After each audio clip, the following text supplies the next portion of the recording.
Welcome to Triple B, where we are Black, beautiful, and brave. Where our goal is to inspire and empower Black single women to embrace their beauty and to be brave. I'm Candy. I'm Ayanna, and we are your hosts. Thank you for joining us today on our Black, Beautiful, and Brave podcast. Why Black? Why beautiful? Why brave? We created this space for several reasons: to hear from a Black Christian woman's perspective, to empower single women. We want to address issues that affect Black women from our lenses, not the males, not the society, the world, not the church, our perspective. Everybody has something to say about Black, single Christian women except us. Oftentimes, Black women's voices are in a box. We are not a monolith. Everyone has something to say about Black professional and non-professional Christian women who are single. But no more. Enough. It is our time to talk transparently and to create change. All right, let's go. Let's do it. We want the rest of the world to hear what we talk about. Hi, welcome to Triple B. We are back for another great episode with Black, Beautiful, and Brave. And I'm Ayanna. I am Candy, and today we have a special guest here with us today. Yes. We are excited to have Alva Johnson. Hey. Yeah. Thank you so much for having me. This is exciting. Yeah. So Alva, let our audience know, who is Alva? Who's Alva? Yeah. I'm still trying to find that out. I'm 59 years old. Still trying to find out. Oh, But you look awesome. You look awesome. She looks great. We are seeing her. yes. So sweet. But my name is Alva Johnson. I teach journalism classes. I was a journalist for 30-something years before coming into the classroom. I am the mother of two beautiful daughters, two adult daughters, married, happily married to my husband, Kemp. I am a sister. I have three sisters, and I'm very close to them. And my parents are still living, so I'm blessed. Amen. I still have them in my life, and so that's pretty much who I am. Okay. Oh, that is wonderful. Oh, wow. So I like the part of when you shared that you are a mother of two Yes. beautiful Black Yes. Woman. Oh, girl. women. Yes, 100%. Wonderful. And I know that's what we want to talk about today. Yep. I want to talk about just learning from your journey as far as raising Black girls. You know, is that something unique? Granted, you don't have any sons, but I'm sure that as women, you know, we have known what we've experienced as women, as girls, teenagers, and we only want what's best for our children. I'm speaking like I have kids, right? Prophesy, sister. Prophesy. But ideally, right, you know, I would want, you know, there's certain things I would want to change as far as the way I was raised and want to do with my daughter. But just want to hear today, like, tell us about your journey with your girls and your family. So talking about family. So I'm going to start. So what are some key issues you have faced? Or what are some key things you can identify when you think about raising Black girls? Well, first let me say that when I realized I was having my first daughter, I was very nervous about it. I had initially wanted a son for the very reasons you all just mentioned, because I had myself grew up as a young woman. I had three sisters. I have a lot of friends, girlfriends, and some of the struggles that we face as young Black women, as we face growing up, I wanted to avoid all of that, you know, with bringing young women into the world. So at first I wanted a son, and I always wanted a son because I grew up with sisters. And I said, well, you know, first of all, if I had a son, I'll be able to avoid some of the things that young women have to go through, even though young men have their unique challenges. I also want to raise a son so I could raise him the way I think a man should be. Okay? I hear that. But God blessed me with daughters. And once I had the daughters, I was happy to have them. My husband always, it didn't matter to him what we had. And so we were happy to have the girls. And from the very beginning, I knew there were certain things I wanted to instill in them. One is to love yourself the way you are. Okay, that is something that we struggle with as Black women. I did, you know. being dark, with your hair texture, with your intellect. You know, sometimes we're undervalued. And I wanted from the very beginning for them to know they are beautiful and wonderful just the way they are. But I myself was on a journey when it came with that issue. I had the whole natural hair thing. Yeah. Before I met my husband in the 90s, I had gone through my journey, but I was still on a journey even when I met the girl, when I had the girl, sorry. Because it's a journey that it's a lifelong journey, because there's so much, you're bombarded with so many messages. I used to relax my hair. I used to wear my hair straight. My hair grew at a decent length. People used to, you know, comment on my hair. Oh, you have good hair, you have nice hair, et cetera, et cetera. And when you went natural, those compliments stopped. Okay. I can imagine, especially in the 90s, that wasn't a thing to have natural hair. And this is all in the U.S., right? Just in case we have persons who are listening and, you know, not sure, that, you know, especially if you're listening for the first time. Yeah, so this is in the U.S. Yes. Right. I have a sister who got locks. Early in the 90s. And I always admired her. She did it at great risk. Wow. Our relatives, older relatives, thought she made a big mistake, and there were some sacrifices as a result of that. But I always admired her for taking that stand and saying it's okay to wear my hair the way it is and the way I want to.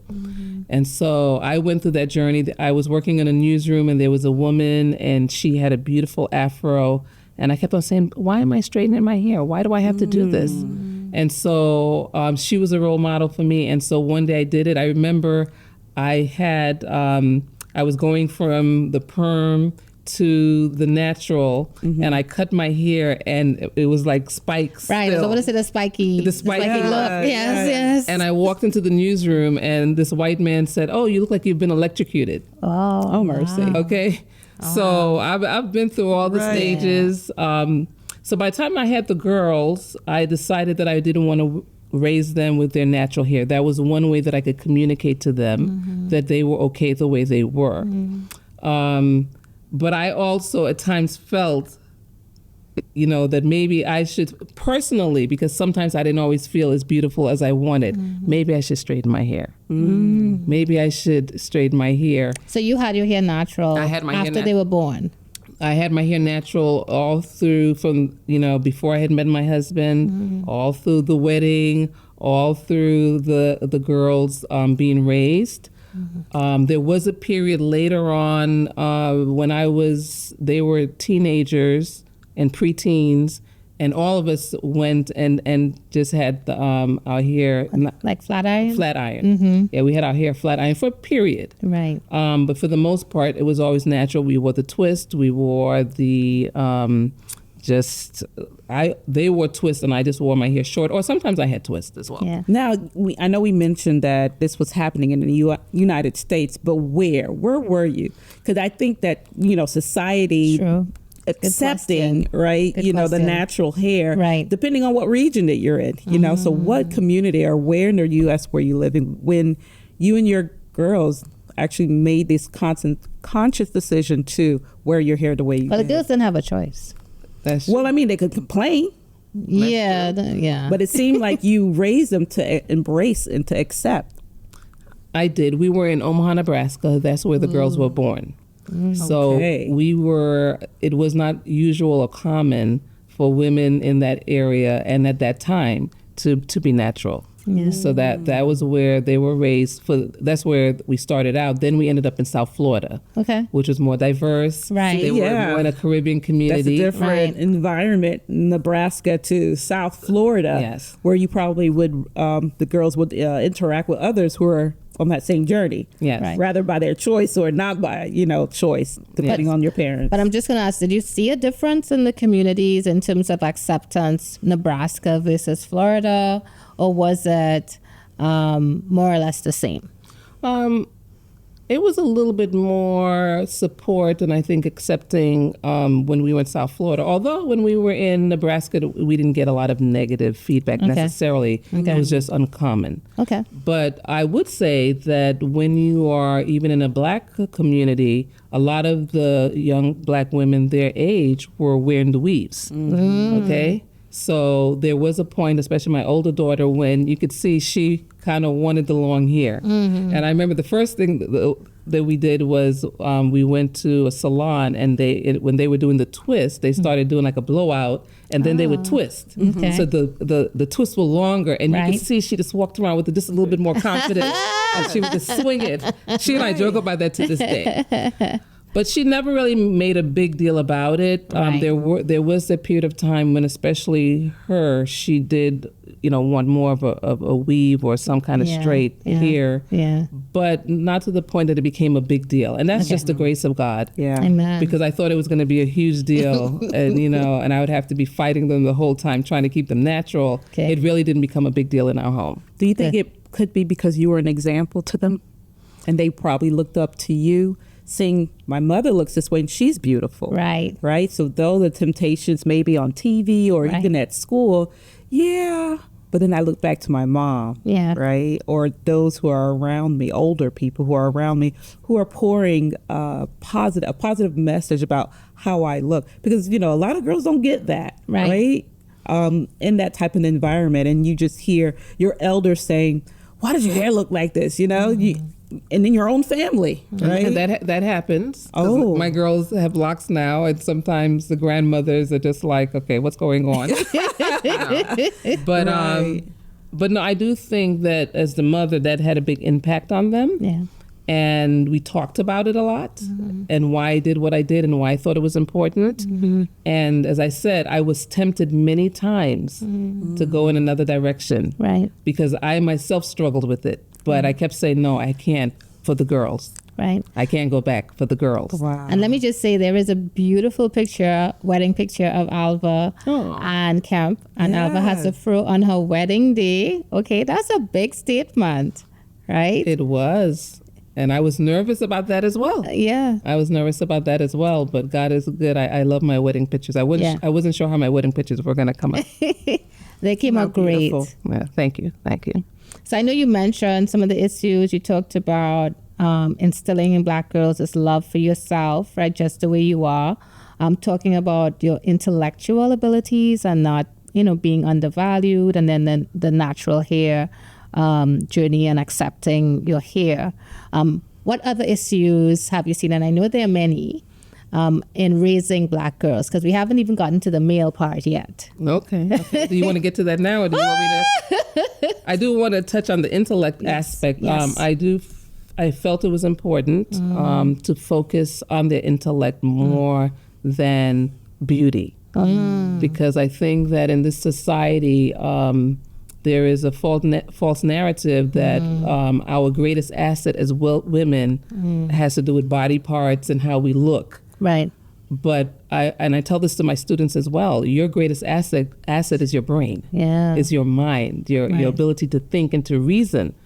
And I remember people used to say, what do you want for your girls? What do you want them to be? I said, whatever they choose in a career, whatever, my biggest desire for my girls is that they be critical thinkers, that they know how to make decisions in their best interest. I said it over and over. That is my desire for these girls, that they're not easily swayed. Right. When they were small, before they would leave the house to go to school, before I take them to school, we called it the launching pad. We're going to be the launching pad, and everybody has their, their books and everything ready to go. And I would have them repeat after me. We are leaders, not followers. Okay. Like an affirmation. Yes. Oh, wow. I said, before you leave, we are leaders, not followers, not followers. At first, they were happy to say it, and as they got older, they're like, okay, we're leaders, not followers. But I really do think that poured into them, because really, over time, they were able to make decisions and not follow the crowd, but they made decisions in their best interest. And I couldn't be more proud of them. Yeah. You know, God heard my desires, and my girls have just turned out. I mean, no one is perfect, but they have turned out just exactly the way I wanted them to turn out. And then I know you mentioned about, not focusing on the bodies, because, a lot of times women, our bodies are over-sexualized. Do you think that's even more so for Black girls versus, let's say, women from other cultures or races or ethnicities? I think it happens with all ethnicities and races. I do think in our culture, I find that the ways in which the males are socialized, that's focused on, I don't know if it's more than other cultures, but it's more than I think it should be. To build a good relationship, to build a good marriage, I have noticed, in my interactions with young white people and some young white males, that they seem more socialized for having long-term relationships, being husbands and that sort of thing. And they're very protective of their women. Wow. And I have noticed a difference with that. And what I tend to see in some, I don't want to, be too broad in my statements. This is generalizing. But I do think we could do a better job of socializing Black males for long-term relationships. Wow. So, we don't have enough time in this podcast to talk about that. That's a whole nother. But that's a big point. And let's talk about the males now. All right. So you have beautiful Black daughters. Candy. I was going to ask, as teenagers, right? Because as a teenager, you're going through puberty. At that time, that's when males are trying to decipher which girls they like, starting in middle school, some places even as young as elementary school. But, really you see a lot in high school. And that's where young girls have to, I guess, be confident in themselves, or they may question, their appearance. Because as you mentioned earlier, that a lot of our Black boys, or just boys, are just socialized to look at women for their physical value, right? Physical assets. What kind of, I guess, struggles that you probably experience as a mother and reassuring, or I'm assuming you reaffirmed them in their beauty, but what was it that you experienced, or did you experience any of that? Not just through teenager, but through adolescence, right? Even going, I'm sure your girls are educated, they went to college, and that continues. Like, what was that about? What was that like? Or what struggles did you have? So at that time in their lives, they were in predominantly white environments. So, Kemp and I were not in a rush to have them date, okay? Right. And so that didn't seem to matter that much to us. Right. How old we're talking?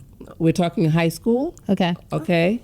And then, of course, they went on to college. One of my daughters, it was something that she did desire. The other one didn't seem like she cared that much. But being in that kind of environment, the options to date were very limited. Okay. Why? When you're a black young woman in a predominantly white environment, and on a lot of these campuses, whether it be high school or college, when you have if there are Black males on campus, they tend to date more outside of the race. Okay, I have no problem with interracial dating, right? But there is an impact on demographically on Black women when it comes to dating because of that trend. It's more than a trend. It's been a long time. So before you go on, because I know we're going to get into some sticky waters here now, right? So is it that all Black women are not choosing to date white men or non-Black men? Because you're saying that the black men are not choosing Black women. Yeah. And so can't our Black women also choose non-Black men? Black women tend to prefer to date Black men. Okay, that's not always the reverse. And so and quite frankly, like when they were in high school, there weren't a lot of black guys in their school.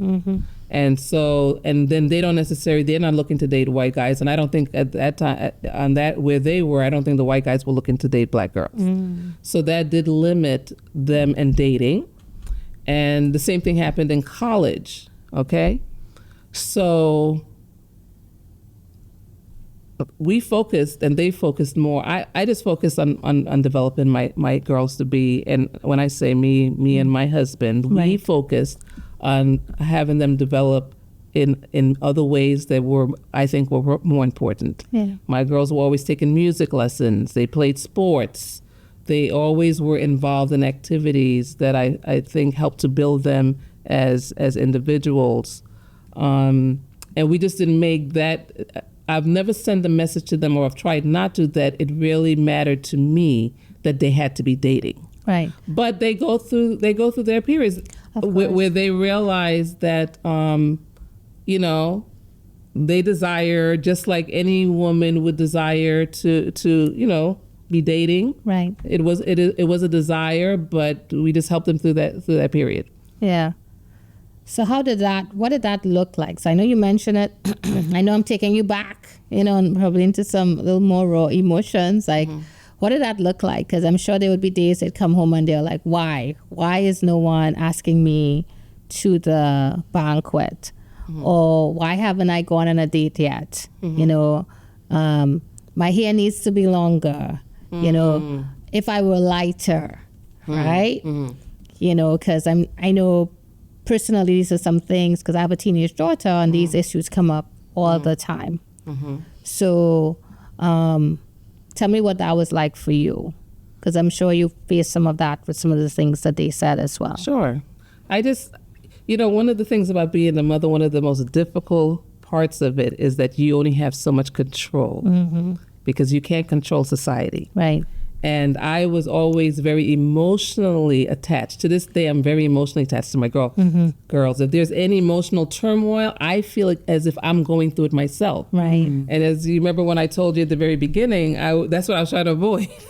Because I myself am a woman, and I know how I felt or how I would feel. And so when they're going through these things, I feel it as well. But so there's only so much control that I have. Yeah. I can't control the circumstances. All I could do is just say to you and reiterate that you are beautiful, just the way you are. Yeah. And I know right now it may not feel that way to you, but males don't determine your value. That's right. That's right. That's right. God determines your value. Amen. Okay, and he created you to be who you are, and you're beautiful. I had to keep saying that. Right.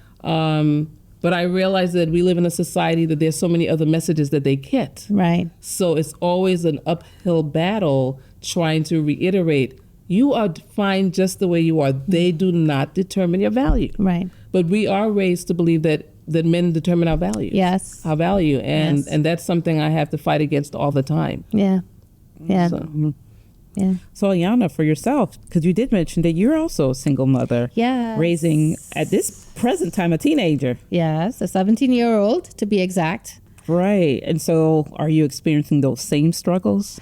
I am. And she also is in a predominantly white institution. And the question could be, well, why don't you just move to a black place, right? Somewhere where there's more black students, black environment. But again, that's, may not be possible at this exact moment. But the thing about it is that, you have to keep affirming that you are beautiful. And sometimes I just, go to my knees and just pray about it, because I'm like, Lord, I've said and done all that I can do. You take control, because at the same time, and I literally just posted on my blog after having not written in a couple of years. And, my daughter would always say to me, Mommy, you're so beautiful. But then in the same breath, she'll turn around and say, I'm not beautiful. Or I want my hair to grow faster, or something along that line. And I'm like, well, it can't be that you're not beautiful, because if I'm beautiful, you're beautiful, because you're a mirror of me. But it is a challenge, raising black girls, and I am behind you. So I am looking for information. Candy is up and coming, so she also needs that information. Don't let the people don't confuse the people. Up and coming sounds like I'm pregnant. I am not pregnant, guys. She's pregnant with ideas, possibilities, right? Still single, right? And available. Yes, and ready to mingle. Ready to mingle. Yeah, so I definitely still open to learning, and that's why Alva's here, right, to give us that guidance. You know, I do want to ask this one question: how important was community? Because it's one thing to have your mother saying the same message, right? And sometimes with teenagers or young people, like, oh, my mom just keeps saying the same thing. She doesn't know what she's talking about, right? And I've encountered this with my friends with kids as well. And sometimes it's not until maybe I pull them to a side and talk to them in a different type of way about whatever the situation, and to help them to understand this is why, this decision was made by your parent and why it's best, and how to navigate that. But in the issue of, or in the topic of beauty, right? How important is it for maybe community to say the same thing? Rather it's family, fathers, uncles, because you mentioned earlier that a male's perspective doesn't give you value. But how important is it to hear the same message you're saying from a male perspective that might be a father, an uncle or brother or whomever? How important, or is it important? And I should mention my husband. He gets a lot of credit. Yeah. Okay. He has been a very attentive father, very close to the girls from the very beginning. Okay. He helped me raise these girls. There was a time when we were living in South Florida and I was working as a journalist and I had to travel a few times. And Kemp had to comb their hair, okay? Mercy. And you know what that looked like. So they have those memories of their dad. The girls are very frugal. Kemp taught them how to handle money. They know how to handle their business, okay? So him being involved in their lives was major. Yeah. And his love for me, the way I am, was major. Amen. Because that sent a message. I don't know if he was always saying to them, you're beautiful, you're beautiful, you're beautiful. Right. But he stayed committed to a woman in her natural hair for 30 years. Yeah. That says a lot. It does. Okay. So in the way he treated me and the way he treated them with respect, and he also emphasized things that he felt were more important. Yeah. That they really do well in school, that they learn how to handle their money, just be a well-rounded human being. And his love for them, and to this day they'll call him up for advice for on various issues. So his role in our family was a big had a big impact on the girls. So I do think that was important. We do have strong family connections. Both of the girls grew up with both living grandparents on both sides of their family. Right. Not only are they close to both sides, but I'm close to his side. His side is close to my side. Nice. So the grandmothers all get to get along, the grandfathers. So we lived in South Florida for a period of time where they were around my parents and around his mother, and then got to know their grandfather on the other side, Kemp's dad, and are close to all four grandparents who are still living. Amen. So that's a blessing. All of them doting on them was wonderful as well. Yeah. So that makes it sound almost idyllic. Are you saying you didn't have any family problems? This is all a perfect family situation. No, it's never perfect. We live in a human, we live in a fallen world. It's never perfect. Right. Okay. We just learned to focus on what was positive and take the good and leave the bad. Yes. Yes. The girls don't always get along. I know people look at us, they say, oh, they're this perfect family. The girls are best friends. They are best friends. Okay. But they don't always get along. That's right. Okay. And then I have to be in the middle, kind of trying to be the mediator, and then I get hit. They're taking sides. Yeah, because I'm taking sides. So we've had our moments. It's not perfect, but we do the best we can. And I think we have enough good so that the outcome is positive. Yeah. I tell people with marriage, for example, and I would say for the whole family unit, the more you deposit good, right? When the bad times come, if you have that in the bank, then you can survive on that, right? Yeah. The memories. Yeah. You know, all the vacations we take and all the pictures. If every time you're on a vacation you're fighting and nobody's getting along, then you don't have those memories. Right. So I tell people to make the best of the good times. When the bad times come, then you can draw out of what you've already deposited. And I think that has helped my marriage and that has helped us with our family. Wow. So I like that image because, we don't often see positive images of Black families, especially in the U.S., right? And even when we do, people try to poke holes at it in terms of, even this concept of a Black family, and being stable. But as you say, it's not perfect, but you're still pouring in good into the situation because life isn't perfect, right? Definitely.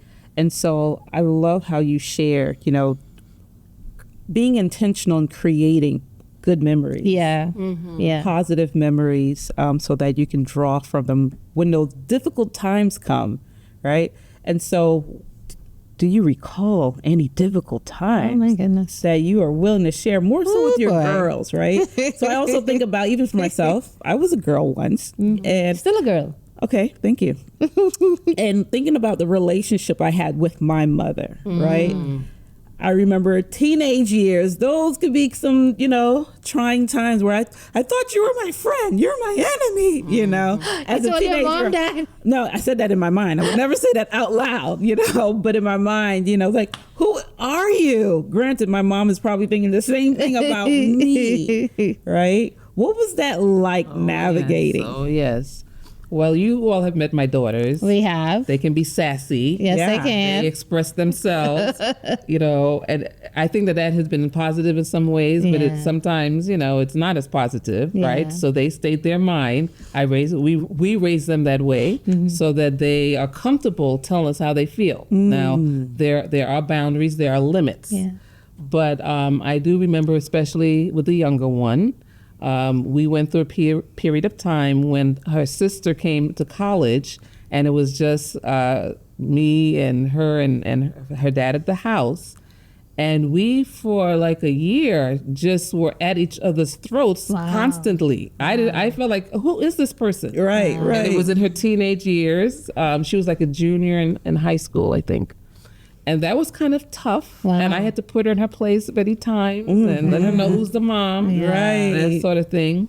The older one, she's just she's sassy, I remember the day that I realized how sassy Lexi was. That she was about 3 years old. Shelby was born. She was almost 3 years old because they're about 2 years and 8 months apart. And my mother came to visit, and Lexi was just so sassy with my Grandma. mother. Talking to grandma this and grandma. And I said, who is this child? So that's her personality. That's her personality, but I didn't notice the personality until then. Wow. So I went to her doctor. Oh, you took her to the doctor. Find out. Because that's something about me too, raising the girls. Anything I notice that I'm afraid could turn into a bigger problem, I'm taking them to an expert or specialist. Oh, wow. I was really crazy about that. And so I said to the pediatrician, I said, what is going on? She was an angel. She was an angel. And all of a sudden she's doing these things. And he said to me, first of all, your first mistake is she was never an angel. Exactly. They never are. Exactly. She was not an angel. And he said, what may be happening is that, there's a new baby here, right? And she's going through some emotional turmoil, Right. Even though she had been welcoming the baby, she was so excited. Oh, the baby, we're going to have a baby. But then when Grandma was here, and Grandma was holding the baby, Grandma, that's my baby, and all this stuff. And he said she's probably going through some emotional turmoil. Yeah. And he said that she knows that if she takes it out on you all, she doesn't want to lose your love. So she takes it out on Grandma because she knows Grandma is not going to be here forever. Oh, wow. And is going back home. So that may be her way of dealing with it. Oh, wow. So Interesting. I know. That makes sense. yeah. Oh, wow. So, but we went from there, and she's not an angel, neither am I, and neither is Shelby, neither is Kemp. None of us are. We're flawed human beings. And dealing with the emotions, children don't know how to express themselves. They don't always know what they're feeling. That's and true. they don't know how to articulate it. Right. I would say about Alexis is that Alexis has always, I shouldn't say always, because at that time she couldn't, but she did get to the point fairly early in life where she could articulate her emotions. Oh. And that helped me as a mother to be able to help her through anything she was going through. Shelby, not so much. Yeah. Only as she got older. I'm very close to both of them, and we talk about 3-4 times a week. Wow. Kemp is on the calls as well. We talk about any and everything. But Shelby at first in the teenage years was a little bit more reserved and didn't always tell me about every emotional thing she was experiencing. Yeah. Alexis has always been able to articulate to me what she's feeling, and I could help her through it. And I would say that that's one of the differences that I've heard from a lot of parents with the girls and the boys. Okay. And not even all girls, because not all girls do that, but a lot of women tell me, I wish my boys would tell me what they're feeling. Oh, They don't even tell me what happened in their day. Right. And some women tell me that they wish that their girls would tell them a little bit more about what they're feeling. So I've been blessed because the girls have been able to articulate what they're feeling for the most part, and I'm able to help them through it. Right. And I think I have just maybe one more question from my end, because we have to bring you on again to talk about some of the issues that you raised. But for me, like as a mom, and I'm asking you now from my own self, do you think it's more important to be a mom or a friend? I think it's more important to be a mom, but you can be both. And being a mom trumps being the friend. Okay? Because there are only certain things that a mom is going to tell you. That's my job. Yeah. That's my job, to be your mother. But because, again, we invested in the relationships at early ages, because I was a mom, but I was also open to being a friend. I think over time we become friends. Yeah. I say all the time, my daughters are like my best friends right now because we're very close. I even share with them a lot. I have been very open and vulnerable with them about my life, about my struggles, and they know all about me. I keep saying and Lexi teases me, she said, Mom, when I get up, if you ever were to pass or anything, and I get up at your funeral, oh my goodness, I'm going to have a time telling all these good stories. And I'm just like, oh boy, because Alexis is a real storyteller. My daughter. I know. So she will get up there, but they know so much about me. They know my weaknesses. They know my strengths. They know my insecurities. Yeah. Sometimes I wonder if I've been a little bit too open with them about those things. But I think being vulnerable and just showing them that you're human is important. Yeah. Because then they can relate to it and they know that you understand what they're going through. Right, right. Because, as you grow older, of course, as a young child, you may see your parent as the perfect person, right? They can make no mistakes. And then you become a teenager and you're like, you're flawed, Yeah. But for a parent who's not open and transparent or acknowledged to share with their kids that, I'm not perfect, and the fact that, you can share your weaknesses, they can see you and respect you in a different way, where a lot of kids, children can't see their parents that way because parents are like, no, a child is in a child's place. I'm the parent, whatever I say. However, I'm not going to allow myself to be, to show my weaknesses, what's that's going to do to help you out? I'm just listen and listen and do what I tell you. Don't do what I do what I tell you. But I think you were a great role model for your girls, not only as a Black woman, but even for them to be future wives and mothers, as far as being an example of being positive women. Yeah. And I think so. I know we can't keep you here forever. So I'm going to leave with some teasers because we haven't even gotten to like how do you, do the talk with Black girls versus, because I know we talk about it with the Black males, but what does the talk look like for Black women, Black females? I have more questions about that. I have more questions about the sexual side, like what do you tell your girls about sex? that talk. Yeah, but that too. So we have different types of So talks. what was the first But talk? that's for the next. Okay. So you'll have to stay tuned to hear that one. Yes, I can't wait to hear this talk. Juicy talk. So Alva, thank you for being with us today. Thank you. It's a pleasure. You will be here again because, like I said, we need the two talks. How many? But yeah, you have to stay tuned to find out exactly what they are. Yeah. So thank you again, everyone, for listening and joining us on Black, Beautiful, and Brave. And until next time, Triple B out. And there you have it, Queens. Another empowering episode of Triple B in the books. Remember, the revolution doesn't stop when the episode ends.